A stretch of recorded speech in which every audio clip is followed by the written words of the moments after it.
안녕하세요. 저는 아들 하나를 키우고 있는 30대 주부입니다. 길지 않은 결혼 생활이었지만 제 나름의 최선을 다해서 여기까지 왔어요. 그렇기에 저도 이 가정을 깨고 싶지 않았지만 시어머니의 폭언 때문에 더는 견딜 수가 없어서 이렇게 이혼을 결심하게 되었습니다. 처음 남편과는 사내 동기로 만났습니다. 3살 차이 나는 남편은 매사가 좋은 게 좋은 거다 하는 사람이에요. 아무리 화가 나도 큰 소리 내는 법이 없고 그래서 좀 답답한 면도 있습니다. 연애할 때는 이런 무던한 남편의 성격이 좋았습니다. 저에게 크게 요구하는 것도 없었고 다툴 일도 별로 없었으니까요. 하지만 결혼하고 살아보니까 연애할 때랑은 또 다르더군요. 아이들 문제로 부부싸움을 하게 되어도 시댁에서 무리한 요구를 해와도 한 번을 속 시원하게 제 편에 서준 적이 없는 사람입니다. 그런데 왜 진작에 헤어지지 않았냐고 누군가 묻는다면 당연히 아들들 때문입니다. 2살 터울로 태어난 아들들에게 아빠의 자리를 뺏을 수는 없었으니까요. 또 애들한테는 비교적 자상하고 따뜻한 좋은 아빠였기에 그냥 내가 좀만 참자 생각했습니다. 사실 결혼을 약속했을 때부터 시어머니의 막말은 조금씩 있었습니다. 남편의 고향은 서울에서 한참 먼 곳으로 소위들 말하는 시골 깡촌이라고 불리는 곳입니다. 그리고 시어머니는 그곳에서 유일하게 아들을 대학 보내신 분이에요. 그렇다 보니 당신 아들에 대한 자부심이 대단하십니다. 그래서인지 처음에 제가 남편과 결혼을 약속하고 인사를 드리러 갔을 때부터 저를 마음에 들어하지 않으셨어요. 저더러 학교는 어디까지 다녔나 하시길래 저는 서울에서 여대를 나왔다 하니 여대가 무슨 대학이냐며 혀를 차시더라고요. 그러면서 여자는 어차피 시집가면 남의 집 사람 되는 거 그 부모가 헛돈 쓴 거라고 하셨습니다. 하지만 그때는 시골분이시라 말씀을 좀 거칠게 하신다 생각을 했을 뿐 파혼까지 생각하지는 못했습니다.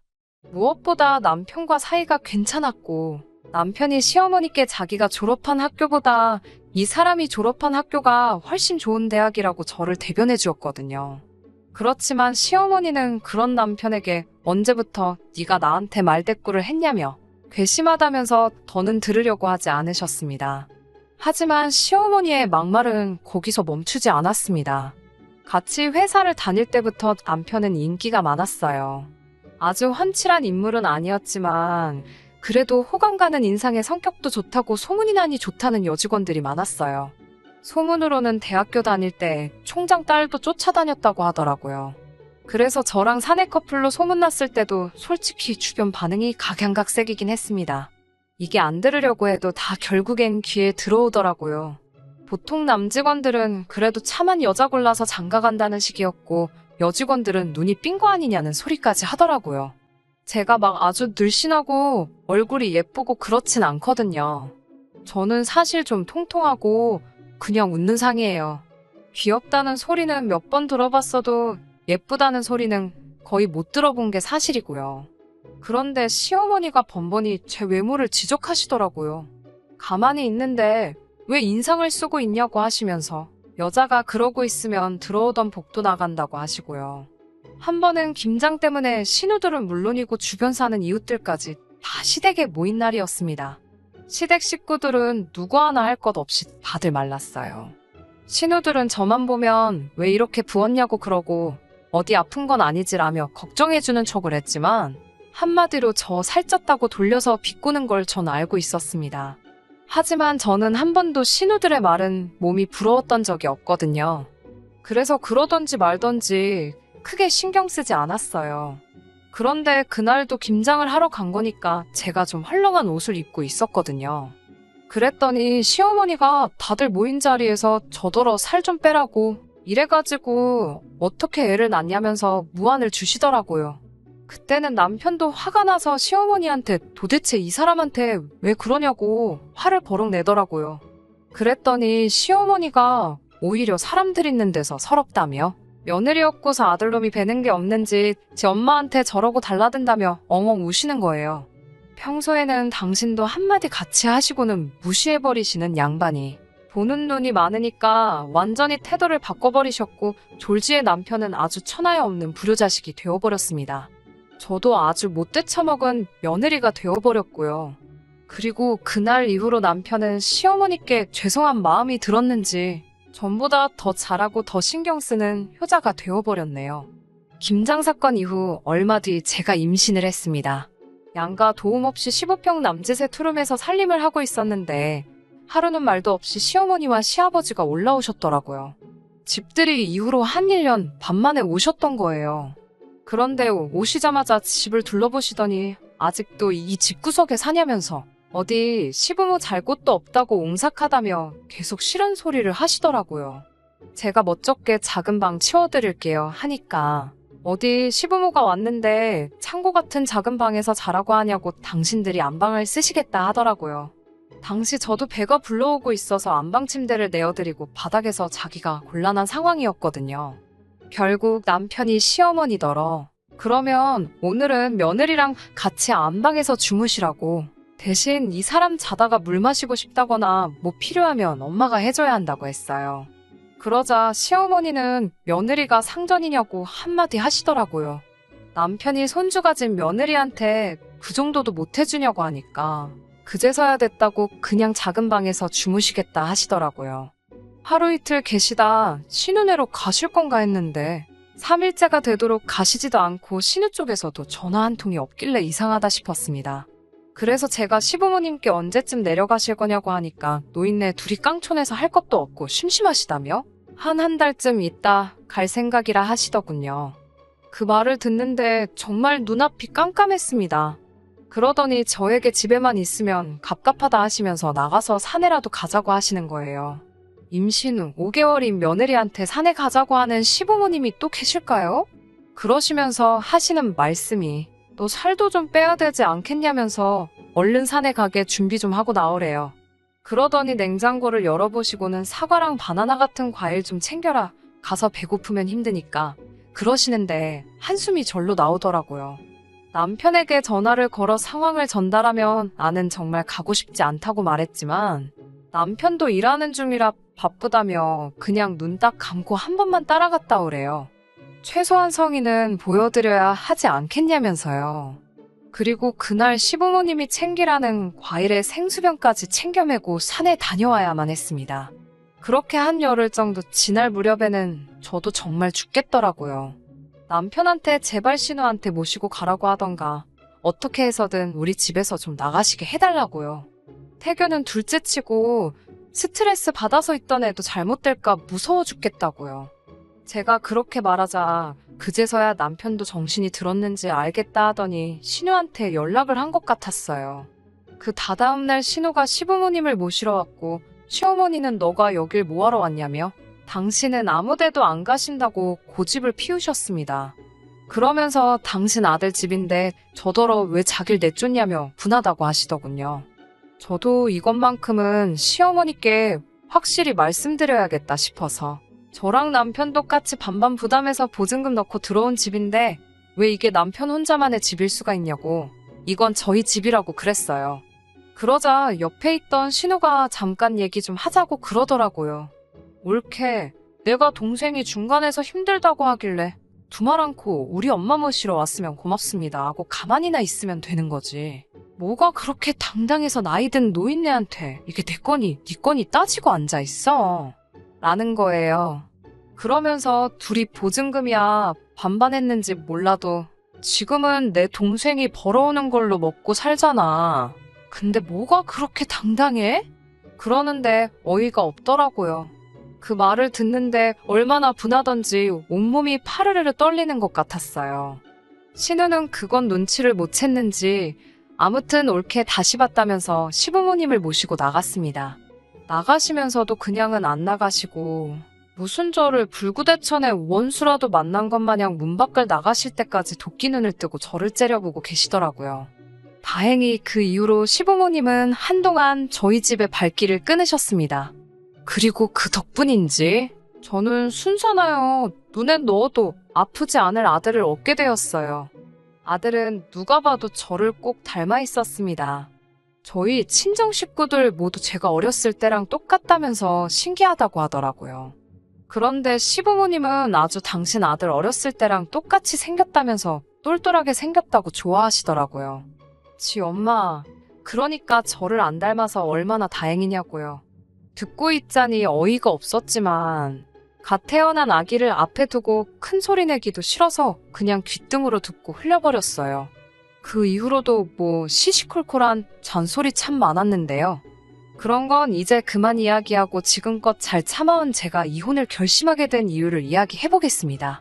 아이 키우느라 정신없이 살다 보니 나중에는 웬만한 시부모님의 말씀은 말 그대로 한 귀로 듣고 반대쪽 귀로 내보내는 기술이 생기더라고요. 덕분에 지금까지 남편하고 이혼 안 하고 견디며 살 수 있었던 거고요. 그럼에도 불구하고 시어머니가 제 아들에 대해서 이렇게 저렇게 말씀하시는 건 도저히 견딜 수가 없었습니다. 저희 아들은 얼마 전 5살이 되었습니다.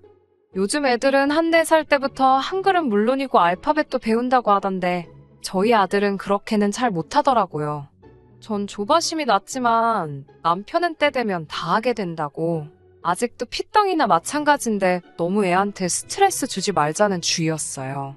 이런 교육관의 차이로 몇 번 말다툼도 있었고요. 그런데 한 번은 시부모님이 손자보고 싶다고 올라오셨을 때였어요. 시부모님은 한술 더 떠서는 애가 공부에 흥미 없는 게 다 저 때문이라고 하시면서 앞으로 뭐가 되려고 저러는지 모르겠다 하시는 거예요. 그래서 제가 아무리 그래도 그렇지 아직 한참 어린애한테 그렇게 말씀을 하시냐고 쏴붙였습니다. 무슨 저주를 내리는 것도 아니고 너무 화가 나더라고요. 그러더니 저희 남편은 어렸을 때 동네에서 무슨 수재라고 소문이 났었다나요. 그래봤자 그 동네의 집이라고 20채나 되나? 그렇게 작은 마을인데 수재라니 듣는데 어이가 없어서 웃음이 났어요. 그러자 너 왜 시어머니가 말씀하는데 웃냐면서 못 배운 티를 낸다고 하시더군요. 그래서 제가 시어머니한테 제가 뭘 못 배웠냐고 저도 서울에서 대학 나오고 배울 만큼 배웠다고 따졌습니다. 그러자 뭐냐 그래 너가 배웠다고 지금 시어머니를 무시한다 이거지 라며 어디다 막 전화를 거시더라고요. 신우였어요. 신우가 저를 바꾸라고 했는지 시어머니가 전화기를 저한테 들이밀었지만 저도 신우가 욕할 것 뻔히 하니까 안 받았습니다. 그러자 신우도 화가 났는지 남편한테 전화해서 제가 자기 전화를 무시한다면서 생난리를 쳤더라고요. 남편은 저에게 왜 일을 크게 만드냐면서 너 요즘 한 귀로 듣고 한 귀로 흘리는 거 잘하지 않냐고 이번에도 그러지 왜 못 참았냐고 제 탓을 하더라고요.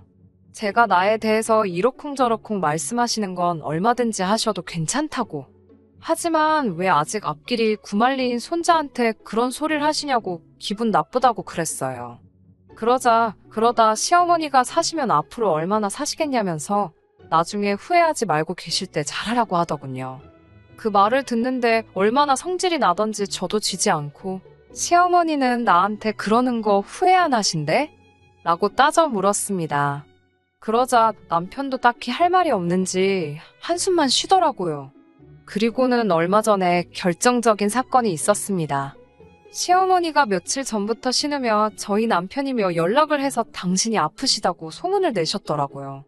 남편이 지나가는 말처럼 저에게 어머니가 아프시다네 그러길래 그래 그럼 병원 가보셔야 되는 거 아냐? 라고 대답하니 그렇지 가보셔야지 하고는 말더라고요. 순간 전화를 드릴까 하다가 남편도 신호도 아무 말도 안 하는데 내가 뭐하러 나서나 싶어서 그냥 가만히 있었어요. 그리고 한 사흘 지났을까 신우한테 갑자기 연락이 오더니 오늘 우리 엄마 그 집으로 갈 거라고 하더군요. 제가 당황해서 저희 집이요? 하고 묻자 나는 이제 짜증나서 같이 못 지내겠으니까 올케가 모시고 병원도 좀 다녀오고 시골에다가 다시 모셔다 드려 이러더라고요. 저는 솔직히 너무 황당했어요. 아무리 자기가 짜증나도 그렇지 저희 부부랑 한마디 상의도 없이 시어머니를 모시고 와서는 무턱대고 모셔다 놓으신다고 하니깐요. 그렇지만 아프시다는 분을 못 소개할 수도 없고 알겠다 했습니다. 그리고 몇 시간 후에 신우가 진짜로 시어머니를 모시고 왔어요. 신우가 오기 전에 몇 번이고 상황을 알아보려고 남편한테 전화를 했었는데 안 받더니 시어머니가 도착하고 나서는 귀신같이 전화가 오더라고요. 그러더니 어머니는 어때 보이냐며 저보고 어머님한테 잘 해드리라 하는 거예요. 그래서 제가 이게 어떻게 된 거냐고 자초지종을 물으니 아프시다니까 남편이 신우더러 우리 집으로 모시고 오라고 했대요. 모시고만 오면 자기가 뒷일은 알아서 한다고요. 그래서 제가 나랑 상의라도 한마디 하지 그랬냐고 하니까 그럼 네가 퍽이나 오라고 했겠다면서 자기도 중간에서 힘들다면서 그냥 시부모님이 뭐라고 하면 네 하고 그대로만 하래요. 그러면서 지나가는 말처럼 자기가 그 많은 여자들 중에 왜 인물 같은 거 안 보고 저를 만난 줄 아냐고 하더라고요. 고분고분하고 순한 여잔 줄 알았다면서 속은 기분이라고 하더군요. 그 말을 듣는데 망치로 머리를 한 대 맞은 느낌이었어요. 저는 그래도 남편과 사랑해서 한 결혼이라고 믿었기에 시댁의 부조리한 대우에도 꼭 참고 남편만 보고 살았으니깐요.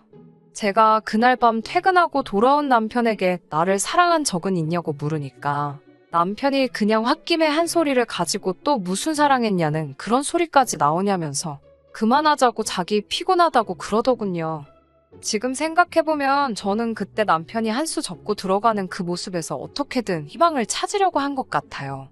제대로 잠도 못 자고 다음날 일단 시어머니를 모시고 병원으로 향했습니다. 시어머니는 할 일 없는 제가 같이 가는 게 당연하다며 저더러 맨날 남편 출근하면 혼자 집에서 밥이나 해먹고 뒹굴거리니 좋겠다고 비아냥거리시더군요. 애는 옆에서 칭얼거리지 시어머니는 뭐가 불만이신지 계속 비아냥거리시지 정신이 하나도 없더라고요. 그러다 시어머니가 결정타를 날리셨습니다. 제가 운전하는 걸 가만히 보시더니 저더러 대가리에 든 건 없어도 몸땡이는 잘 굴리네 그러시는 거예요. 그런 상스러운 말은 살면서 처음 들어봤기에 저는 너무 놀라서 하마터면 가로수를 들이받을 뻔했습니다. 가까스로 차를 멈추고 제가 뒤를 돌아보며 시어머니께 방금 뭐라고 하셨냐니까 듣지 않았냐며 몸땡이는 잘 굴린다고 그러면서 그러니까 내 아들도 꼬셔내고 그러시는 거예요. 저는 바들바들 떨리는 두 손으로 간신히 핸들을 부여잡고 집에 돌아올 수 있었습니다. 집으로 돌아와 남편에게 있었던 이야기를 하니 처음엔 제 말을 못 믿겠다며 말 지어내지 말라고 저더러 아무리 시어머니가 싫어도 적당히 하라고 화를 내더라고요. 제가 녹화된 블랙박스 화면을 보여주니 그제서야 남편도 시어머니한테 왜 그런 말씀을 하셨냐고 그래요. 그러자 시어머니가 그게 왜 녹화가 돼 있냐며 당황하시더니 자기는 칭찬으로 한 소리라고 말도 안 되는 변명을 늘어놓으시더군요. 남편은 저에게 요즘 어머님 건강이 안 좋아서 그러신 것 같으니 좋은 게 좋은 거다 생각하고 그냥 넘어가자고 그러더군요. 나이 드신 양반한테 따져서 뭐가 좋겠냐고요. 그렇지만 저는 이번만큼은 사과를 받아야겠다고 했고요. 그러자 신우까지 저희 집으로 쫓아와서는 저더러 적당히 좀 하라면서 그럼 뭐 지금 시어머니더러 며느리 앞에 무릎이라도 꿇고 죄송합니다 하라는 거냐면서 억지를 쓰더라고요. 그래서 제가 나는 진정 어린 사과 한마디를 원한 건데 그것마저 안 된다고 하시니 방법이 없는 것 같다고 남편한테 나는 그만 이 집에서 나가겠다고 그랬습니다. 그러자 남편이 대번에 별소리를 다 한다면서 그럼 우리 애는? 이러더군요. 그래서 당신이 키우라고 했습니다. 애를 인질로 저를 잡아두려는 계산이었겠지만 제가 됐다고 하니 시어머니가 기세등등하게 신우한테 그럼 네가 데려다 키워라 그러시더군요. 그러자 신우도 사색이 되어서는 시어머니한테 무슨 소리냐고 내가 왜 조카를 키우냐고 됐다고 난색을 표하더군요. 그러면 아들 장선인데 어디 내다 버리기도 하라는 거냐면서 애 대학교까지만 보내놓으면 그때 가서 남편이 다시 데리고 오면 되지 않냐고 하시더라고요. 신우가 얼굴이 사색이 돼서 남편한테 좀 어떻게 좀 해보라는 식으로 사인을 주더니 남편도 그제서야 시어머니한테 엄마는 왜 집사람한테 그런 소리를 해서 이 사단을 만드냐며 빨리 사과하라고 하더군요. 하지만 오히려 시간이 지날수록 제 마음은 냉정하게 식어갔고 상황도 더 명확하게 보이더군요. 저도 엄만데 아들을 포기하고 싶은 마음은 추호도 없었어요. 하지만 아들 때문에 제 인생을 포기할 수도 낭비할 수도 없었습니다. 그래서 저는 남편에게 양육권이랑 양육비 주는 조건이면 언제든지 애는 보게 해주겠다고. 그리고 이혼 후에도 만에 하나 시어머니 돌아가시고 나서 그때 가서 다시 시작하자거나 할 생각하지 말라고. 세상 그 무슨 일이 있어도 당신이 나랑 다시 합칠 일은 없을 테니까 혹시나 하는 기대도 진작에 버리라고 말해줬습니다. 남편은 저에게 생각할 시간을 달라고 하면서 일전에 자기가 저에게 했던 모든 말들은 진심이 아니니까 잊으라고 하더군요. 어머니 편, 아내 편, 둘 다 동시에 들 수는 없으니 전부 제가 이해해 줄 거라 믿고 어머니 편을 들었다고요. 그러는 편이 괜히 놓친내 거슬러서 저한테 날이면 날마다 못 살게 굴 것을 못하게 한 거라고. 이게 다 제가 편하자고 남편인 자기가 옳은 결정을 내린 거였으니 저보고 그런 부분도 조금 이해해달라는 그럴싸한 변명을 제 마음 다 떠나가서야 하네요. 사랑했던 남편이고 아이에게는 좋은 아빠였으니 저도 마음이 끝까지 흔들렸지만 단지 시어머니가 늙어가신다는 이유로 그 모든 화와 처우를 견딜 수가 없었습니다. 그렇게 지금은 남편과 거의 이혼 절차의 마지막 단계인 이혼 숙려 기간 중입니다. 이혼 사유는 당연히 시어머니의 언어 폭력이었고요. 이혼이란 결정을 홧김에 내리지 않게 숙려 기간을 준다고 하는데 고작 사주 가지고 풀어질 상황이었다면 이혼도 하지 않았겠지요. 다시 돌아갈 생각도 추호도 없습니다. 제가 다 참아 제 얼굴에 침 뱉기 같아서 다 적지는 않았지만 이혼을 하기 위해 증거랍시고 그동안 시어머니께 녹음된 통화를 보니 양이 생각보다 훨씬 많았거든요. 그리고 병원 검사 결과가 나왔는데 시어머니는 풍에다 약간 치매기도 있으시다고 하네요. 신우는 자기가 독박 쓰고 돌보게 생겼다 싶은지 하루가 멀다 하고 저한테 그동안 미안했다고 열심히 사과하면서 이제 제발 마음 고쳐먹고 애를 위해서라도 다시 돌아오라고 하는데 그런 속이 뻔히 보이는 꼼수가 이젠 통할 리가 없지요. 앞으로 고생하시라고 한마디 해드리고 말았습니다. 어린 아들을 데리고 앞으로 살아갈 생각을 하면 하루는 할 수 있다 싶다가도 하루는 또 암담하고 그래요, 솔직히. 하지만 이제는 아들에게 좋은 롤모델이 되기 위해서라도 제 자존감을 지키며 살아가려고 합니다. 들어주셔서 정말 감사합니다. 끝까지 들어주셔서 감사합니다. 오늘의 사연은 여기까지입니다. 구독과 좋아요, 알람 설정 부탁드리고 더 좋은 사연으로 다시 찾아뵙겠습니다. 감사합니다.